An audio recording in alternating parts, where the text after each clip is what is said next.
নদীর এই বৈশাখী চিংড়ি খেতে অনেক মজা, কিন্তু ছোট চিংড়ি এক এক অঞ্চলে এক এক নামে চেনে। কেউ ডাকে ইচা নামে, কেউ ডাকে লতি চিংড়ি নামে, কেউ বলে লাউ চিংড়ি, কেউ বলে শাক চিংড়ি, আর কেউ বলে তরকারি চিংড়ি।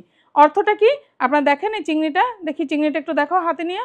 এই চিংড়িটা হচ্ছে একটু বড় ছোট মিক্স সাইজের থাকে, নদীর পিওর চিংড়ি। এখন একটু একটু ডিম আসতে শুরু করছে। এই চিংড়িটা লাউ দিয়ে, লতি দিয়ে, শাক দিয়ে খেতে খুব মজা। এই স্বাদটা শুধু বাঙালিরাই বুঝতে পারে।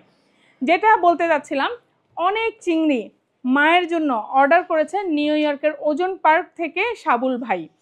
তিনি ওনার মা লতি চিংড়ি খেতে পছন্দ করেন, সেজন্য অনেক চিংড়ি অর্ডার করেছেন। তো আমরা এটা পাঠাচ্ছি, এটা সিলেটের বিয়ানীবাজার যাবে। একটু ঢুকাও। 12 কেজি লতি চিংড়ি, এবং এই চিংড়ি কিন্তু অনেক হাই প্রাইস। নদীর এই পিওর চিংড়ি, যেটাকে আমরা বৈশাখী চিংড়ি বলি, দিয়ে দাও। এগুলা হচ্ছে পার কেজি 1500 টাকা করে আমরা সেল করছি। পার কেজি 1500 টাকা, একদম পিওর নদীর চিংড়ি, মিক্স সাইজ থাকে।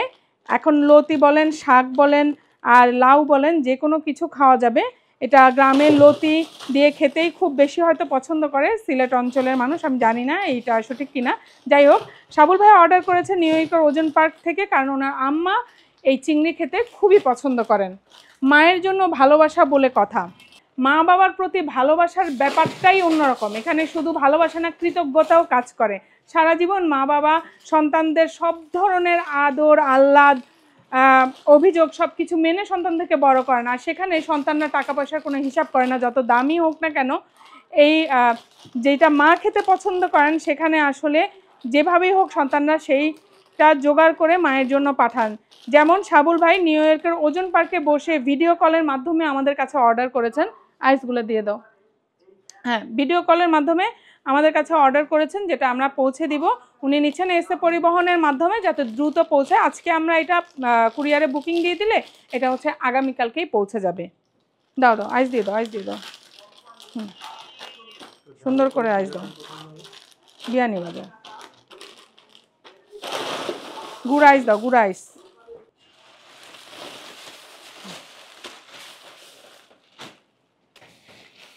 পুরো 18,000 টাকার চিংড়ি উনি ওনার আম্মার জন্য অর্ডার করেছেন। আমরা দোয়া করি ওনার আম্মার দীর্ঘায়ু লাভ করুন, এবং সন্তানদের এই যে মায়া মমতায়, শ্রদ্ধা ভালোবাসায় উনি শেষ বয়সে শিখতে হচ্ছেন, সেই সন্তানদের প্রতিও কৃতজ্ঞতা এবং শ্রদ্ধা থাকবে। কারণ আসলে এমন সন্তান সব সময় মানে হয় না। অনেক সন্তান হয়তো ইচ্ছা করলে রাখতে পারেন না, মা বাবার মানে বিভিন্ন ক্রাইসিসের কারণে হয়তো পারেন না, আবার অনেকে করেনও না। তো সব মিলিয়ে যে বাবা মা সে মানে সন্তানদের কাছ থেকে এই আন্তরিকতা, শ্রদ্ধা, ভালোবাসাটা পেয়ে থাকেন, সেটা ওনাদের ভাগ্য বলবো না, সেটা হচ্ছে ওনাদের পাওনা।